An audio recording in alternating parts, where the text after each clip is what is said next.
Avengers versus aliens, एक महाकाव्य संघर्ष। दुनिया में एक दिन ऐसा आया जब आकाश में एक विशाल काले बादल ने अपने घने धुंधले आकार में पृथ्वी को ढक लिया। यह कोई साधारण बादल नहीं था, यह एक एलियंस की विशाल सेना का संकेत था। पृथ्वी पर हर जगह अफरातफरी मच गई और मानवता की सुरक्षा का खतरा एक नई परिभाषा पा रहा था। एलियंस का विशाल बेड़ा पृथ्वी की ओर बढ़ रहा था और हर जगह उनका आक्रमण शुरू हो गया था। एवेंजर्स, पृथ्वी के सबसे बड़े और सबसे शक्तिशाली नायक, अपने अपने स्थानों से जुटे। कैप्टन अमेरिका, आयरन मैन, थोर, ब्लैक विडो, हॉकाई, हल्क और ब्लैक पैंथर तैयार थे।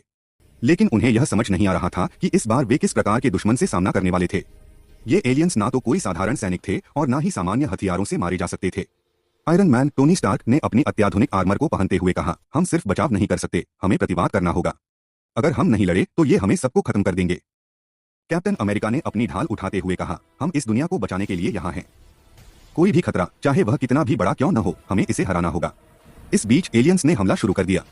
उनकी तकनीक बेहद उन्नत थी और वे किसी भी सामान्य हथियार से पराजित नहीं हो सकते थे। लेकिन एवेंजर्स ने हार मानने का नाम नहीं लिया। थोर ने अपनी शक्तिशाली मझोलन को उठाते हुए आकाश में बिजली की गड़गड़ाहट के साथ एलियंस की सेना पर हमला किया। बिजली के तेज वार और उसके भगवान के शक्तिशाली हौसले से एलियंस के कई जहाज नष्ट हो गए, लेकिन एलियंस के नेता जॉथार ने थोर को देखा और एक शक्तिशाली ऊर्जा की लहर भेजी जो थोर को जमीन पर गिरा दिया।